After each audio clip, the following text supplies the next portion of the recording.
Welcome to ABC Interactive English. Hello, everyone. This is Karen. And this is Mike. And we are back with part 3, day 3, the final day of Take Your Own Studio Photos. That's right. We've been hanging out with Tiffany and James at a self-photo studio, a place where you can go. They have all the lights and equipment you need. You can take your own wonderful photos. We didn't get into the props or costumes they might have. You can bring your own clothes, but I bet some of them do have kind of cool theater clothes. You can dress up as characters. That's or something right. Like that. Take your photos, delete the ugly ones, bring the beautiful ones home with you, and it will be much, much cheaper. And I would say more fun and relaxing than working with a professional photo studio and all the people and all that stuff. Much cheaper, at least.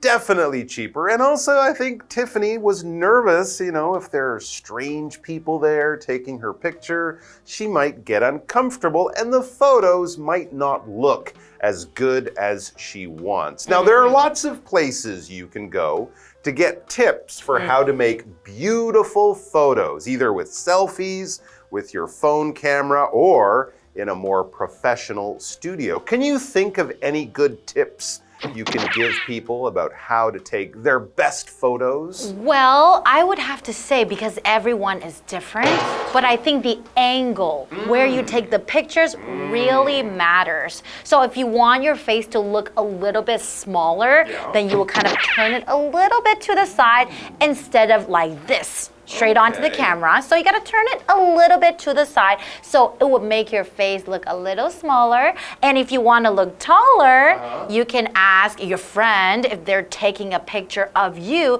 to kind of bend down a little bit. So you're kind of taking the picture upward. And then you will look like you're 10 centimeters taller. Interesting. So that kind of just staring straight at the camera's the same place my eyes. That's good for ID pictures, but maybe not for fashion. I've also heard one, they say you should sort of stick your head up and your neck out a little, makes your neck look longer. And I've heard the same thing, kind of turn your shoulders a little bit. There's lots of wonderful videos you can find for these tips. And the good thing is, if you, kind of copy them a little bit, it might make you more comfortable in front of the camera and make your photos turn out better. Well, check that out if you're interested, and definitely check out our article, which starts now.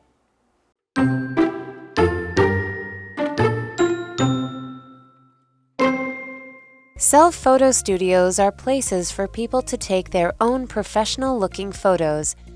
They first came in fashion in South Korea. Now they're on the rise and spreading to major cities across the world.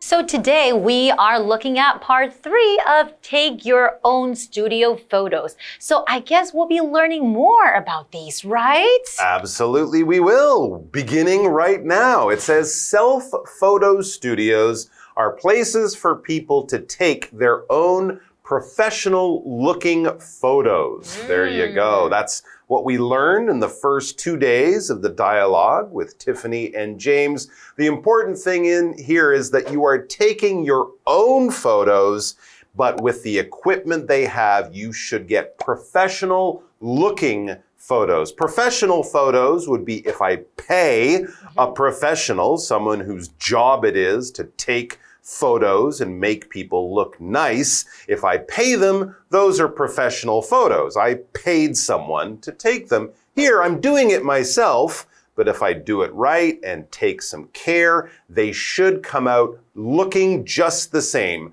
Professional looking photos. That's right. By yourself. And let's continue. They first came in fashion in South Korea. Now they're on the rise and spreading to major cities across the world.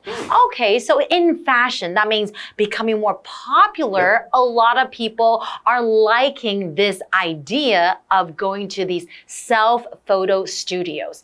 And they're on the rise. rise. So when you use the phrase on the rise, it just means increasing in number. But right here, it actually means gaining popularity, becoming, more liked by other people. Exactly right. And that is shown by their spread across the world. When things spread, they go from one central place where they might start, and then they go out and cover a larger and larger area. If you think of a piece of bread with a bit of jam in the middle, you might just bite into the bread and only get a little jam. So you don't do that. You get a knife and you spread the jam across the bread. In another way, news can spread. If I see something happen and then I tell a person and she tells another person and she tells another, that news will spread. Fashion spreads, trends spread, ideas spread. They go from where they begin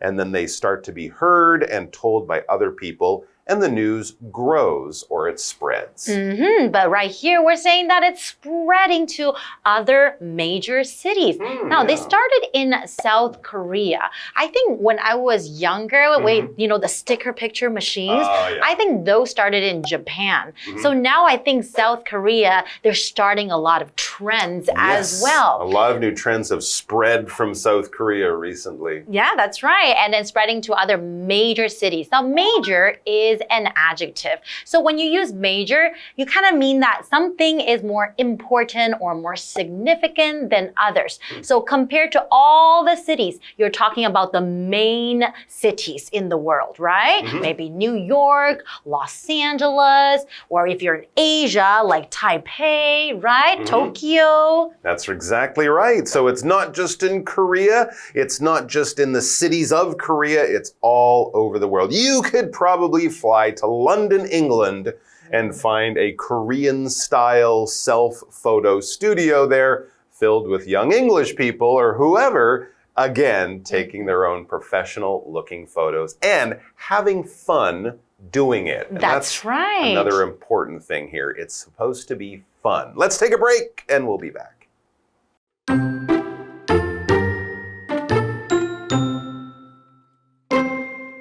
The design of each studio is different.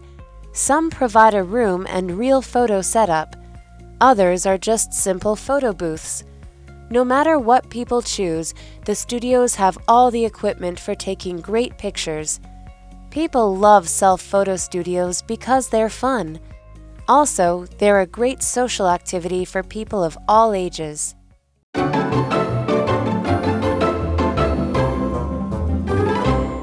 Welcome back, everyone. So before the break, we were talking about these self-photo studios and how they are spreading to other major cities from South Korea, right? Exactly right. Gaining more popularity, and I can totally see why.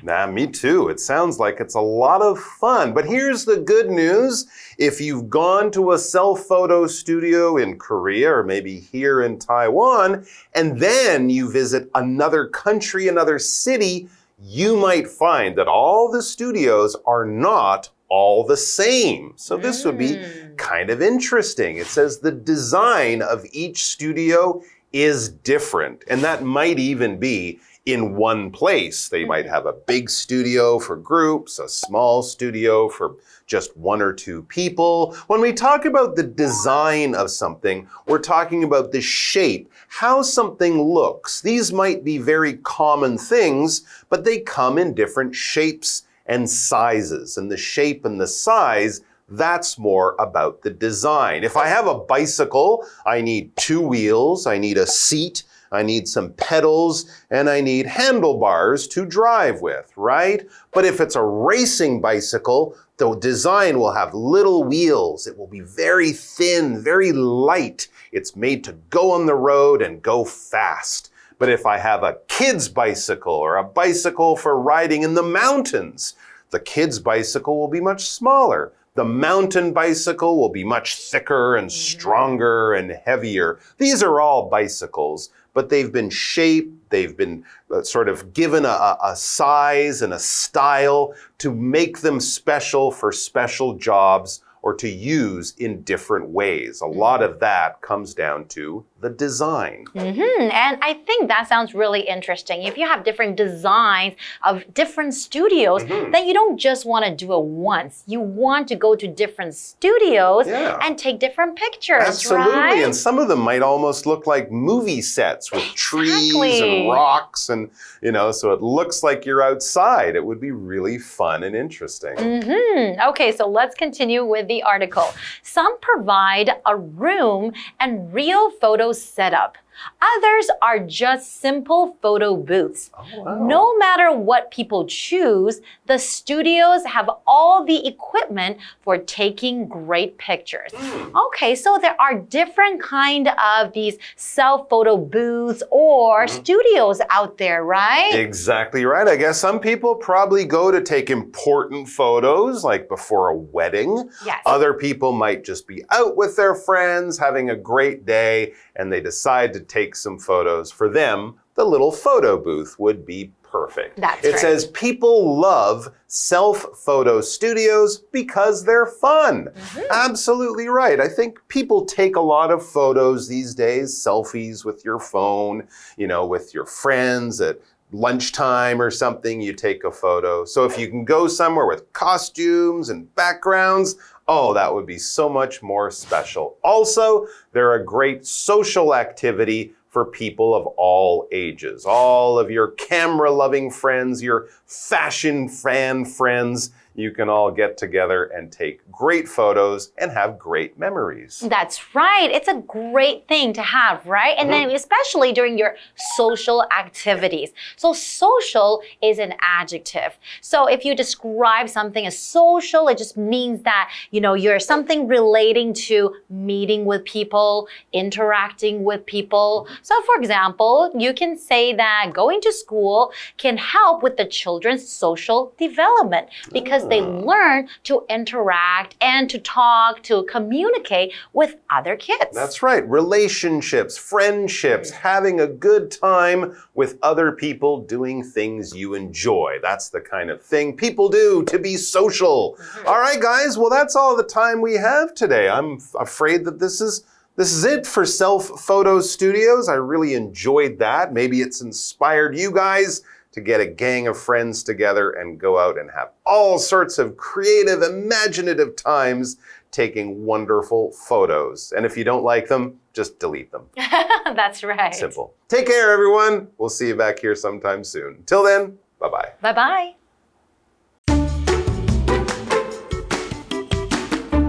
Self-photo studios are places for people to take their own professional-looking photos. They first came in fashion in South Korea. Now they're on the rise and spreading to major cities across the world. The design of each studio is different. Some provide a room and real photo setup. Others are just simple photo booths. No matter what people choose, the studios have all the equipment for taking great pictures. People love self-photo studios because they're fun. Also, they're a great social activity for people of all ages.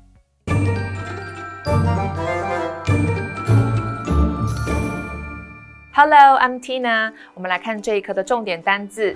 第一个 spread 动词蔓延散布，它的三态是 spread. The fire spread quickly because of the strong wind. 火势因强风而迅速蔓延开来。下一个单字 major 形容词主要的。My father's birthday party is a major event for our family.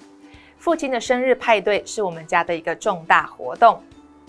下一个单字 design 名词设计。Do you like the design of the new culture center? 你喜欢新文化中心的设计吗？最后一个单字 social 形容词社交的。My brother doesn't like social events. 我弟弟不喜欢社交活动。接着我们来看重点文法。第一个 on the rise 欢迎度上升，这是一个固定用法，作为形容词使用。Rise 是名词，意思是上升、增加。我们来看看这个例句。Dessert shops are on the rise. 甜点店的欢迎度逐渐上升。下一个文法 No matter what 加助词加动词，不论怎么样。No matter 意思是不论不管，它的后面可以用 WH 开头的疑问词来接子句。我们来看看这2个例句。第一个 No matter what you choose, I will always support you. 无论你选择什么，我都会支持你。下一个例句 I will find you no matter where you are. 无论你在哪里，我都会找到你。下一个文法名词加上 of all ages 各年龄层的。注意 ages 必须使用复数形式。我们来看看这个例句 This book is fine for children of all ages. 这本书适合各年龄层的孩童。以上就是这一课的重点单字跟文法，回去记得复习哦。我们下一课再见，拜拜。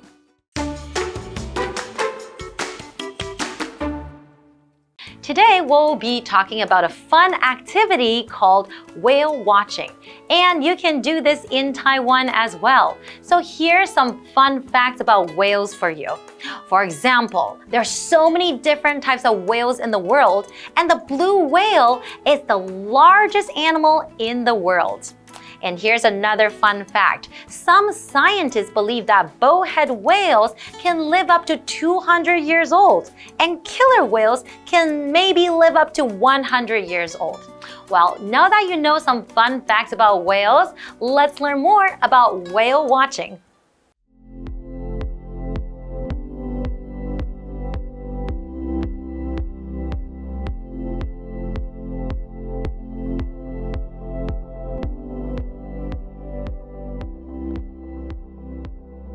Whale watching is a popular activity in Taiwan. The best time for whale watching in Taiwan is between April and October.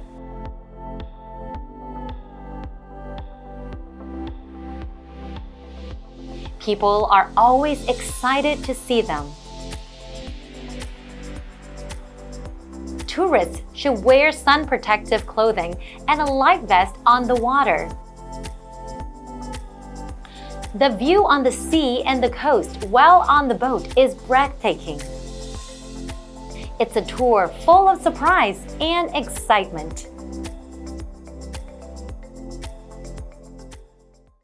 Well, going whale watching certainly sounds like an exciting activity to do, and you can do that right here in Taiwan. Well, this is all the time we have for today, and thank you so much for joining us, and we'll see you guys next time. Bye-bye.